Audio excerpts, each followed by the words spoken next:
Welcome back, ladies and gentlemen. Game number 13 on this Will Cheese Fail Cold Cast a Marathon. Yes, sir. This time, there is no Protoss. No. It is going to be ATVZ. Imagine that. Mr. MaximusBlack. Yeah. Hitting me up with the sound of getting to a point in your life where somebody has to come to the house to take care of you. I think I'm going to call Molly Maid. Yeah, that's what I did. Adam has gotten to that point, boys. I got to that point. No, I needed to get something done in a short period of time before the girlfriend got back here, and the only thing left to do was call up a maid cleaning service thing. They had 2 hours, and I've never seen two people clean so fast in my life. I would have needed like 20 days. I've always wondered, like, when they go in to actually, like, clean up people's houses, like, not just scrub toilets and shit like that, but I mean, like, just clean shit up. I wonder how they know where to put things. Like, that would bug me. You know what I mean? Like, say you had just, like, clothes on the fucking floor and, like, you know, your Xbox stuff is all over the place and you've got, like, a camera on your table and, you know, just some random shit. Like, how do they know? Most of the stuff that they'll come across, they'll either, like, if it's clothes and stuff like that, they'll ask you where you want them to be put, or they'll just fold it up and put it on your bed. Yeah. And then you can put it away later. Regular items and stuff that they'll find on tables or whatnot, they will simply pick up, clean the spot, and put it back. And not do anything too fancy with it. Like, you're better off doing, like, the sorting, where you already have picked stuff off the ground, done all that, and then bring them in to do the real dirty stuff. Yep. And then they'll just pick stuff up and put it down wherever you put it. Man, they've probably seen some shit, bro. Yeah. Well, I was imagine. like, thank you so much for friggin' coming here and cleaning this up. The house is a mess. And she looked at me and she was like, if you think your house is a mess, yeah, you've seen nothing. You've seen nothing. Your house is damn near spotless. I'm gonna run a vacuum and it's gonna be done. Yeah. So it was one of the greatest things I've done. Totally worth. Nice. Very much worth. Up here in the top left-hand corner we have Rothorn, and the bottom left we have Caretaker, the blue Zerg. Yeah, can't say I'm a huge fan of this map. This is the Terran favored map. Once again, a random spine crawler going down there. I think they may have just get that spine crawler for the Reaper. I don't know. This is actually a Masters level game. What is the cheese? It looks like it's going to be a 1-1-1 of some sort. The Zerg could also be doing a funky all-in as well. There's many different all-ins that you can do. I guess we'll find out. I'm just hoping for a good game. Next time on Dragon Ball Z. Caretaker. Did we say the names? Yeah, you did. Okay, we're good. Metabolic boost is going. He still has one drone getting gas, which is pretty normal in case you need to transition into Roachwarren or Baneling's Nest. That is the thing. Yeah, he is fully saturated here. If he doesn't transfer, he really should be putting a couple more drones in the gas. I mean, it'd just be better off doing that because they're not really working efficiently. No. If you know what I'm sissing. I'm just looking for things to nitpick at this point. Yeah, I know what you're sissing. I know what you're sissing. Here comes the Hellions. 4 of them. Yeah, well, the one didn't quite make it. 3 of them. 3 of them, and soon to be 2. 2 of them. Oh, man, unsuccessful. That was not worth, dude. No, that was a lot of money thrown out for 3 Hellions for 3 drones. Not a great exchange. Yeah, I mean, I was never that great at math, but something tells me it wasn't a fair trade. In this case, 3 does not equal 3. No. There is a rando spore crawler going down, tucked away. And we also have a Roachwarren. Like 210% a standard game unless something real crazy happens here that I'm not seeing. It feels pretty standard to me. Like, this is incredibly standard. Yep. Same was, well, last game was, I guess, borderline. This is what you get when you cold cast Marathon. This is why we call it a cold cast, because anything is possible. You just don't know. You may get the world's greatest cast. You may get the shittiest one. You just won't know until you watch. You might get both at the same time. Like we did earlier in the tournament. Yes, you got both the best and worst at the same time. It is possible. It happens. Well, it's definitely turned into a standard game. Whether one of these guys were planning on doing some sort of cheese, Rawthorn gonna drop down as natural. We have the 3rd going down here for Caretaker. It's gonna do a nice drone maneuverino transfer. That's the word I was looking for. Gonna go ahead and grab the layer as well. Still only on 1 gas, though. So he could... Okay, there's the second gas. I was gonna say, he might actually just be going a lot of Ravagers. It's something that you see a lot in ZVT. They're just so damn good. They're good at breaking bio. They're good at killing medevacs. They're just good at poking, period. And looks like we got some double evos. Gonna be getting some upgrades as well. Now more gases are going down. We'll see. Maybe he's gonna go into Hydras and try and get some Lurker. As Zerg, the options are endless. Well, with absolutely 0 harassment, your options are even more endless. Yep. Basically, just go about your business as you would. I feel like if there's going to be some unorthodox play, that it's got to be coming out of the Terran, right? I mean, like what? Well, it seems fairly standard. He's getting quite a bit of Hellbats. This is not out of the norms, especially in this matchup.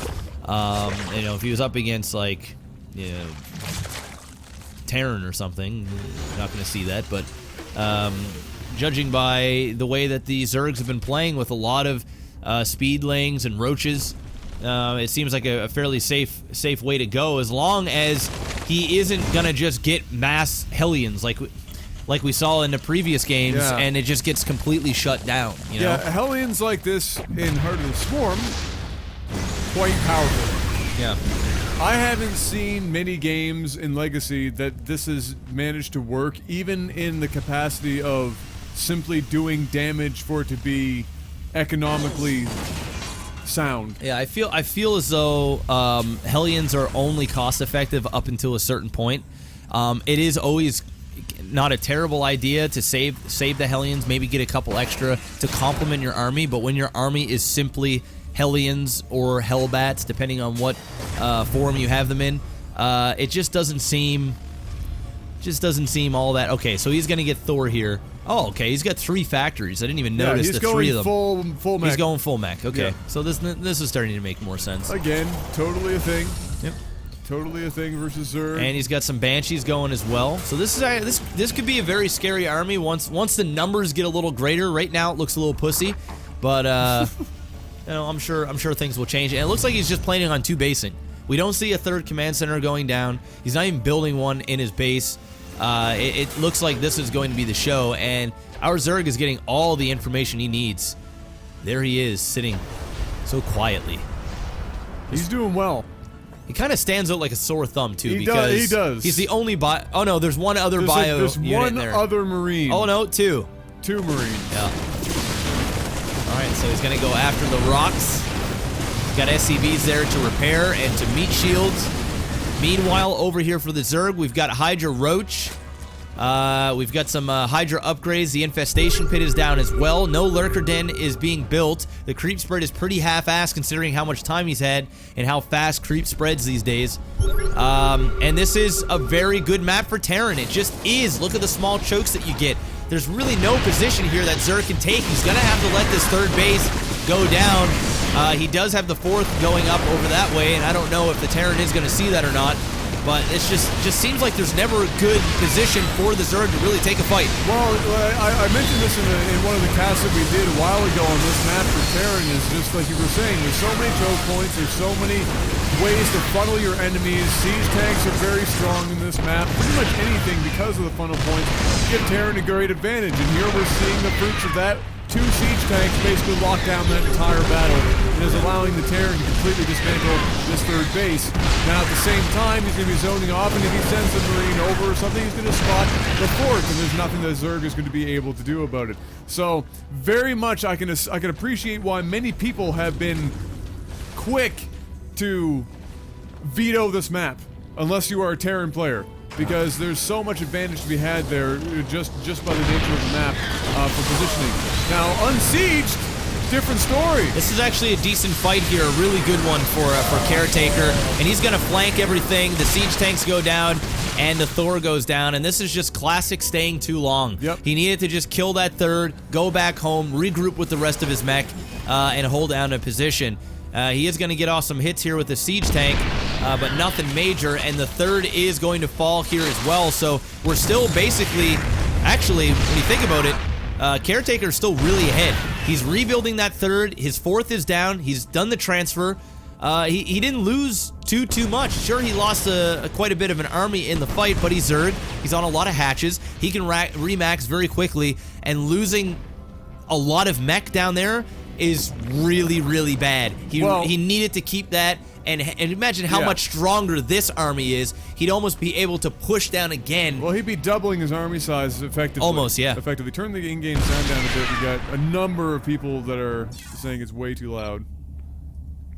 Okay. Which is not shocking to me. Well, it's just their siege tanks and shit going all over the place. So yeah, basically he would have had double the army size, which would be useful considering he is 45 supply down on his opponent, not that we know how much of that is drones at the moment. He got 16, only 10 more drones. So most of it is actually army. Yep. So Terran would have been in a much better position for sure if he had not stayed so freaking long. The other thing is he is going mech, and mech, unlike barracks play, is not something that you simply remax on very quickly. Yeah, it's not something in which everything just bounces back. So you have to be really good about keeping your units alive if they don't need to be dead. Yeah. And in that instance, they really did not need to be dead.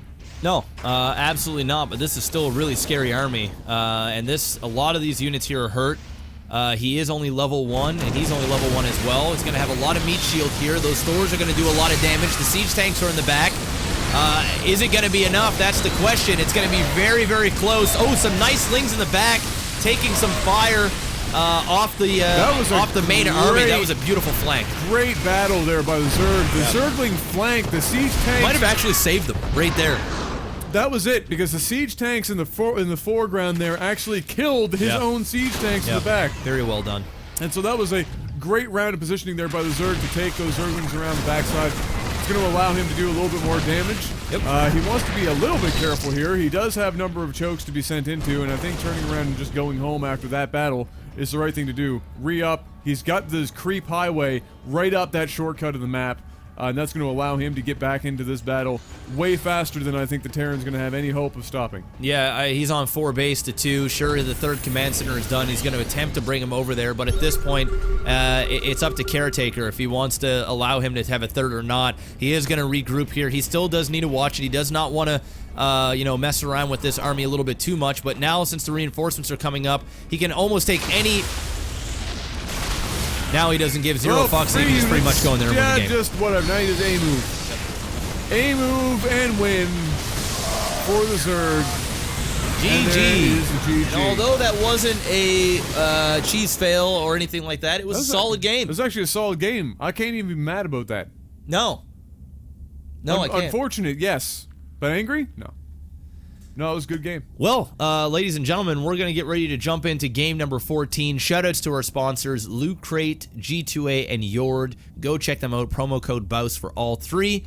And go sign up on those giveaways. Link is underneath this video. We will see you guys in, well, I guess we'll see you tomorrow if it's on YouTube. And yeah, on YouTube, you kind of get the short end of the stick there. Yeah, but we'll be back shortly for those watching live.